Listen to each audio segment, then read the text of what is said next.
Hi, everybody. Craig Axelbaum here for Laura Starcevich public speaking class.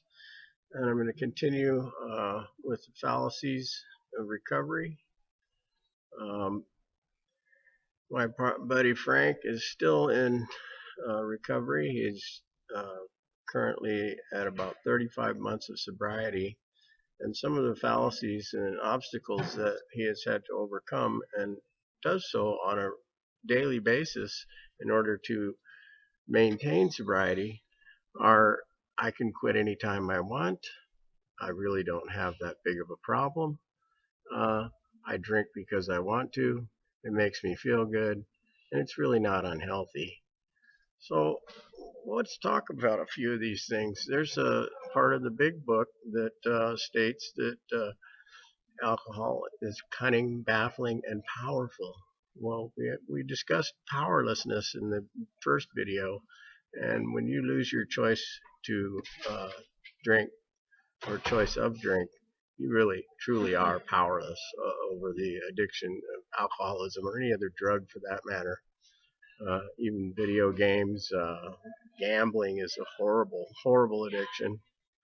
Um, so this cunning thing is, you tell yourself, I'm only going to have a couple of drinks. And the next thing you know, you're on your ear. And the same thing happens again the next day and the next day. And then the weekend shows up and you've missed a couple of days of work and you're, it's just it turns into a daily struggle and you really can't stop drinking. You got to tune up yesterday's bad habit with the same old uh, remedy that didn't work the first time around. Uh, Baffling. It is truly baffling to most every or any alcoholic that they can't stop when they want to. They just can't understand why they are powerless over alcohol. They have no ability whatsoever to stop, to say no. Once they've started that first drink, the rest of them are never enough.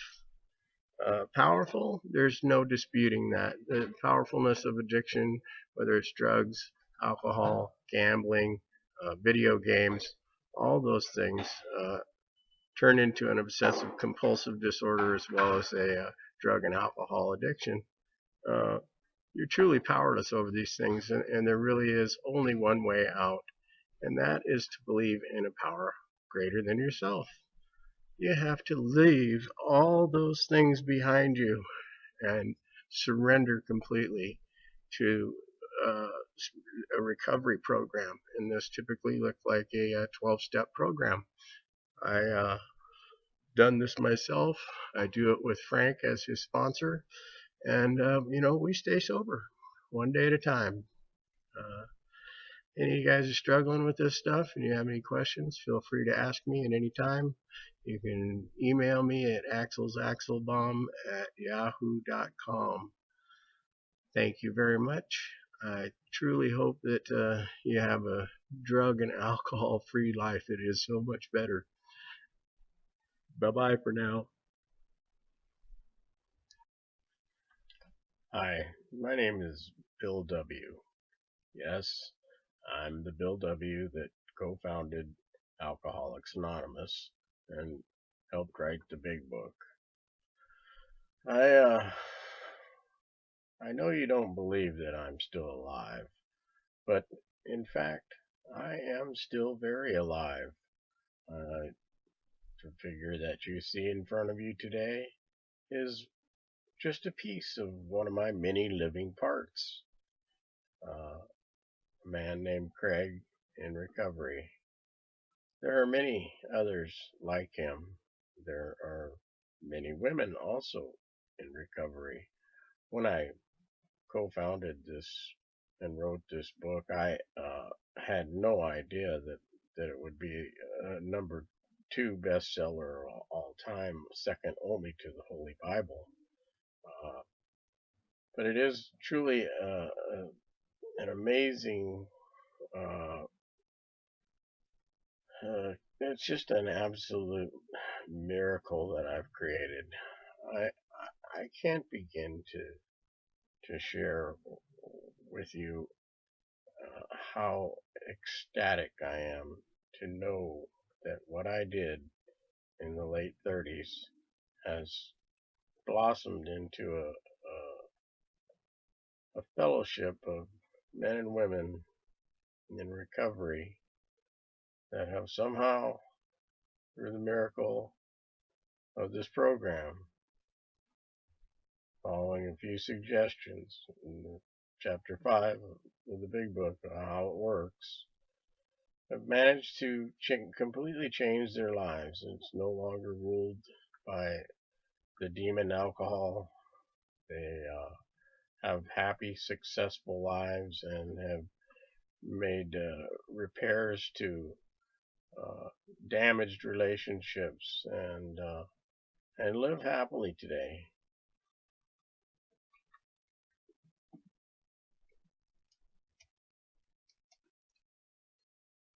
So yeah, it is truly amazing, this whole idea of the higher power. I know a lot of people may not have really thought much about this higher power idea. I hadn't, but I came to a situation where I needed somebody like Bill W. in my life, and I needed to become an advocate for someone like a Bill W., a historical figure that lives on in each and every one of us in recovery. We learn his story, we create our own story. I mean, it's hard for me to believe that anybody out there uh, would say that. Would anybody say that their idea of God is a dead person? No, of course not. God would be somebody that is all powerful, that lives on someplace in the universe, I would have to think. So why not Bill W. also? Bill W. Lives in each and every recovering alcoholic, at least a little bit of them. Somewhere along the way, they pick up a part of his story that hits home, that works for them. Not only does the 12-step program line out Designed for Living, which I didn't know until I got it, uh, and it says in how it works, if you want what we have and are willing to go to any length to find it, then you're ready to take a few suggestions, and those suggestions are outlined in how it works. They're simple enough to read. They're not always easy, but the whole basis for this whole idea of sobriety and living sober every day uh, is based on this 12-step program. It's really a matter of rigid honesty, and too often, and perhaps all too often, or maybe just plain old all the time, the alcoholic uh, does not have the ability to tell himself the truth, to live honestly in his own body and mind. We lie to ourselves. We tell ourselves that it'll be okay to drink the next day, and we start that same old remedy that didn't work the day before, like I mentioned in the previous video. It's a wicked googly. There's no two ways around it. So I like the idea that that rigid honesty is the foundation from which I can build a permanent and lasting recovery. I believe that anybody that has the ability to work the steps and be honest with themselves has as good a chance as anybody of living sober. Uh, it truly is poison. Uh, to drink poison is to die, surely. Everybody must know that. So, what are we talking about? Are we going to be honest about this? Is it, what, slow poison? Oh, slow poison. Well, I'll just poison myself a little bit each day. Yeah, well, then one day when it's too late, you'll wonder, Gee, if I would have only listened. And that brings me back to the concept of a higher power. Now, say we're moving along toward the end of our years uh, here on this wonderful planet we call Earth, and you die. And then the next thing you know, you're at these so-called pearly gates, and Judgment Day is upon you.